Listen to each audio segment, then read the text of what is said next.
Hey, good morning to everybody. Happy Monday. Happy President's Day. It's 4 a.m. bright and early here in Connecticut on the East Coast. I'm Daryl, and there's a few things I want to talk about here. I'm going to talk about Michael Vanderveen, Trump's attorney, Trump's defense attorney, just a little bit. We probably won't be hearing much about him. He's going to return back to his practice in Philadelphia. And I just want to talk about an interview he did on CSNBC. The clip's going to be down below. But before I get into that, there's just one or two other things I want to touch on. I saw a tweet from Eric Trump. Yes, the critical thinker, the virtual genius and son of Donald Trump, Mr. Eric Trump. And I saw a tweet from him. It was very short and simple. It was just 2 and 0, 2/0. And of course, this means, his daddy, his wonderful father, has gotten off twice on two impeachments, 2 not guilties. And I started thinking about that. I saw a lot of foreign journalists and people of other countries watching the impeachment, and they were a little confused. Eric Trump all celebrating. His dad was found not guilty. He's off. He's acquitted. Yay, celebration. I see Michael Vanderveen talking. He won. And we look at the vote. The vote. 57 people. 57 senators found him guilty. 57 senators found him guilty. 43 said he was not guilty. 14 more senators. 14. 7 of them being his own Republican senators said he's guilty. And Eric Trump celebrating. Yay, 14 more senators. 57 to 43 on this President's Day. I'm just kind of putting that all, trying to put that all into context in my head.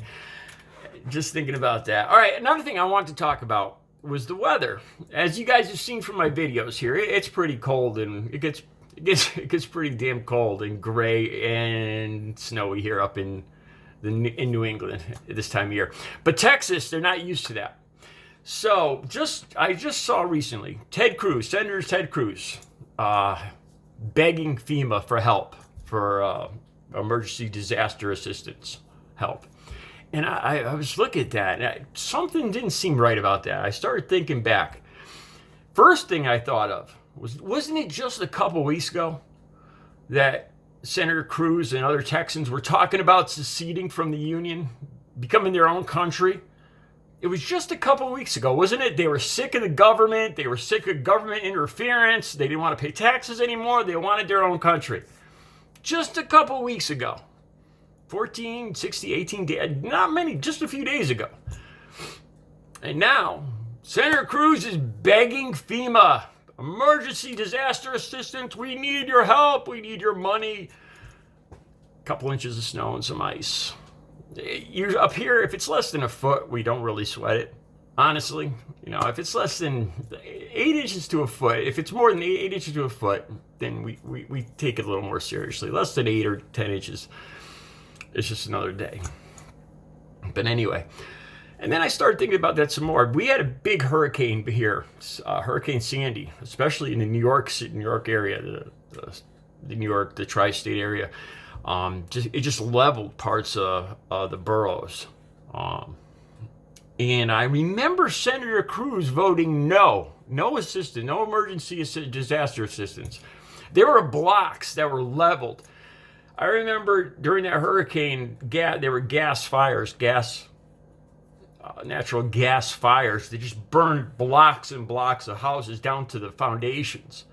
Nothing but flooding and fire. It was like a scene out of Dante's Inferno. And I remember Senator Cruz voting no disaster assistance, no. That's interesting. Just a couple weeks ago, they didn't want to be part of America anymore. And Ted Cruz didn't think that New Yorkers deserved that assistance. But geez, got an inch of ice down there and everything's going to hell. Kind of interesting. All right, anyway, just some thoughts. Michael Vanderveen. Okay, so he's in an interview. I have the clip down below. If you guys want to watch it, the link's right down below.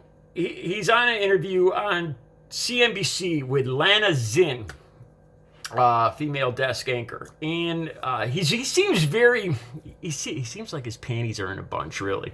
You know, right from the beginning, he seems really kind of cranky, and he gets all upset when Lana Zinn starts mentioning insurrection. Because he argued that this wasn't an insurrection. This was not an insurrection. President Trump had nothing to do with this. And if he did, it was his free speech. And if it wasn't his free speech, and he did have something to do with it, well, he can't be held accountable anyway because he's not president anymore and all that. Okay. So anyway, I just looked up the definition of insurrection. Violent action against an authority or government. Yeah, I think January 6th, I don't see how January 6th doesn't fall under that criteria. A violent action against an authority or government. Yeah, I think 5 deaths. We all saw the videos. The videos. Let's get to that now. This took me a second. I sat there for a while and I just thought about this. Okay, so the next thing, Van der Veen gets all irate. He gets all upset because he perceives that Lana Zinn is making light of a check mark and a wrong date. Now, Mr. Van der Veen is very upset about this. He considers this that the prosecution we're being liars. We're portraying false evidence. I was trying to understand this. Now, there was a blue check mark next to a tweet, and apparently, now that was supposed to signify that this tweet was checked and considered authentic. And apparently it hadn't been checked, and it was fixed. The check was taken out. And there was another tweet where a date was attributed to the wrong year, and both these things were fixed. But Mr. Van der Veen is furious about this. He says that he blames Lana Zinn and CSN, the CNBC, that they're bloodthirsty for ratings, and he is sick of it. He is sick of this.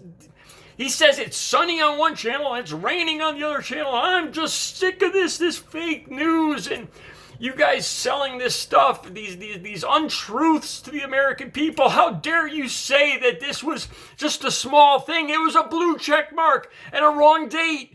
You know, and he is just furious about this. So furious, he takes the mic off and throws it down and walks out. You know, and I started thinking about that. So I looked into it, you know, and it was a mistake. It was wrong. I don't know if it was intentional or not. It was a tweet.